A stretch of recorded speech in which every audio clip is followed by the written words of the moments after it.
வணக்கம்.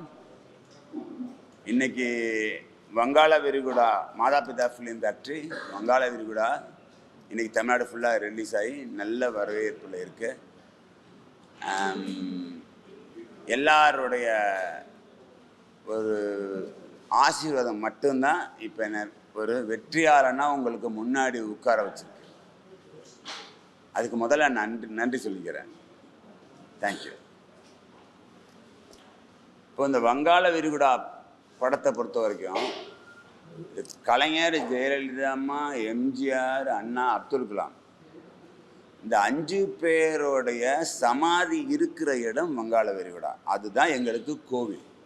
எனக்கு பிடிச்ச தெய்வங்களை பற்றி நான் இந்த படத்தில் சொல்லணுங்கிறதுக்காக ஒரு கான்செப்ட் உருவாக்கி அந்த கான்செப்டை நீங்கள்லாம் பார்க்கறதுக்கு இதை ரொம்ப சிறப்பாக அமைச்சு கொடுத்து அதை முழுசாக படத்தை பார்த்து எல்லாரும் வாழ்த்துனதை நினச்சி நான் உண்மையிலே சந்தோஷப்படுறேன். ஒரு ஹிட்டு படம் கொடுக்கறதுக்கு எப்படியும் ஒரு ஏகப்பட்ட பேர் இருந்தால் மட்டும்தான் ஒரு நல்ல சினிமா கொடுக்க முடியும் அப்படிங்கிறது ஒரு பக்கம் இருந்தாலும், ஒரு ஒன் மேன் ஷோவாக ஒரு சினிமா நல்ல சினிமா கொடுக்க முடியும். ஒரு 21 கிராஃப்ட் ஒன் மேன் ஷோவாக பண்ணி மக்களை ரசிக்க வைக்க முடியும். அதுக்கு நம்ம தலைவர்களை பற்றியும் நல்ல சிறப்பாக சொல்ல முடியும்னா அதுக்கு ஒரு உதாரணம் தான் இந்த வங்காள விரிகுடா.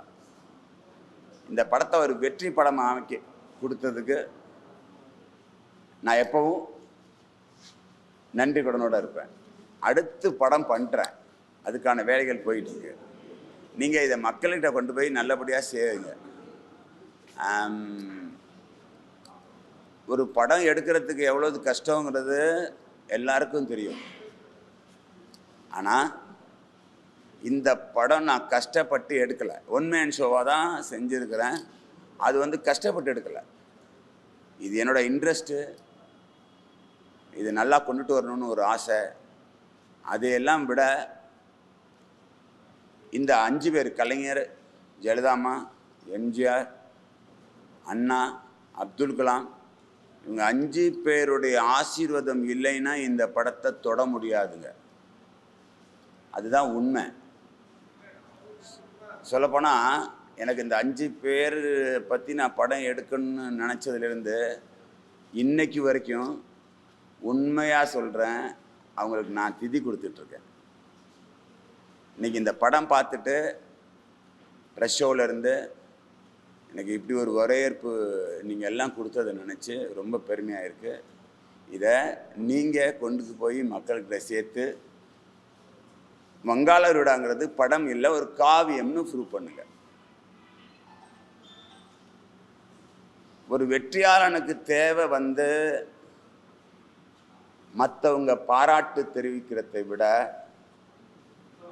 அவனை ஒரு உயர்ந்த நிலைக்கு கொண்டு போய் சேர்க்க வேண்டிய கடமை பத்திரிகையாளராகிய உங்களுக்கு இருக்குது. நானும் ஒரு வில்லேஜ், குருவிக்கரம்பைங்கிற வில்லேஜ்லேருந்து வந்தவன் தான். இங்கே நான் ரொம்ப கஷ்டப்பட்டு தான் இந்த இடத்துக்கு வந்திருக்கிறேன். கஷ்டப்பட்டு தான் இந்த படத்தை முடிச்சிருக்கிறேன். அந்த கஷ்டப்பட்டுங்கிறத நான் சொல்கிறத விட இஷ்டப்பட்டு தான் நான் கொண்டு வந்திருக்கிறேன். உங்கள்கிட்ட ஒப்படைச்சிட்டேன். படம் பார்த்துட்டீங்க, நீங்கள் வாழ்த்துனது ரொம்ப நன்றி. படம் ரொம்ப அருமையாக போய்கிட்டு இருக்கு தமிழ்நாடு ஃபுல்லாக. அதை இன்னும் அழகாக கொண்டு சேர்க்க வேணும்னு உங்கள் எல்லார்கிட்டையும் பணிவன்புடன் கேட்டுக்கொள்கிறேன்.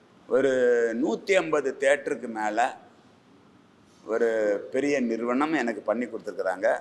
அது ரொம்ப நல்லா வந்திருக்குன்னு எனக்கு இப்போ ரிப்போர்ட்டு. இது பெரிய ஹிட் அடிக்கிறதுக்கு என்னென்ன வழி இருக்குது? நம்ம கடற்கரைக்கு வங்காள விரிகுடாவில் மெரினா கடற்கரைக்கு திராவிட கடற்கரைன்னு வைக்க சொன்னது சரியா தவறான்றது நீங்கள் நல்லா சிந்திங்க, ஒரு வாட்டி யோசிங்க. உண்மையாக இதுக்கு பரிந்துரை நீங்களும் பண்ணுங்க. கண்டிப்பாக நம்ம முதலமைச்சர் கேட்பாங்க. இருக்கிறவர் இப்போது பாரம்பரியத்து வாரிசு. இந்த பாரம்பரியத்துடைய வாரிசுக்கிட்ட நம்ம கேட்குற விதம், எல்லாரும் ஒன்று சேர்ந்து இவங்க 4 பேர் 100 வருஷமாக, எனக்கு தெரிஞ்சு ஒரு 75-80 வருஷமாக நம்ம கடற்கரையை திராவிட கடற்கரையாக மாற்றுறதுக்கு இந்த 4 பேரும் ரொம்ப அவ்வளோது மக்களுக்கு அவ்வளோது செஞ்சு அங்கே நமக்கு தெய்வமாக காட்சியளிக்கிறாங்க. அந்த தெய்வங்களுக்கு இருக்கிற இடத்துக்கு திராவிட கழகம்னு வைக்க சொல்கிறதுக்கு ஒரு படம் முழுசாக எடுத்தேன். என்னை மாதிரி என்னோட சேர்ந்து நீங்களும் இந்த இடத்துக்கு திராவிட கழகம்னு வைக்க சொல்கிறதுல தப்பே கிடையாது. ஒரு வாட்டி 2 வாட்டி இதை பிரபலியப்படுத்துறதுக்காக அங்கேயே அறிவாலயத்தில் ஆடியோ ஃபங்க்ஷன் பண்ணேன். இதோ நிகில் தான் எனக்கு எல்லாம் செஞ்சு கொடுத்தாங்க.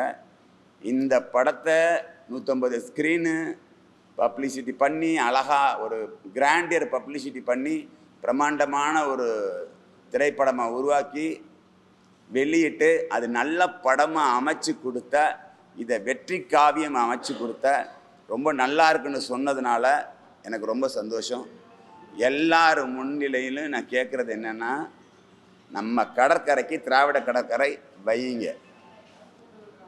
ஏன்னா இவங்க 4 பேருமே திராவிடத்தை சொல்லி தான் 100 வருஷம் நமக்கு வாழ்ந்துருக்குறாங்க. அதை மட்டும்தான் நான் பிடிச்சிருக்கேனே தவிர வேறு எதை பற்றியும் நான் சொல்லலை. இது கருத்து கிடையாது, என்னுடைய விருப்பம். இந்த விருப்பத்துக்காக ஒரு படம் எடுத்துருக்கிறேன். நீங்கள் எல்லோரும் போய் படம் பாருங்கள், கண்டிப்பாக உங்களுக்கு பிடிக்கும். இந்த இடத்துல நான் அடுத்து ஒரு படம் பண்ணுறேன், அதையும் சொல்ல விரும்பப்படுறேன். அந்த படத்துக்கு பேர் அடுத்த முதலமைச்சர்.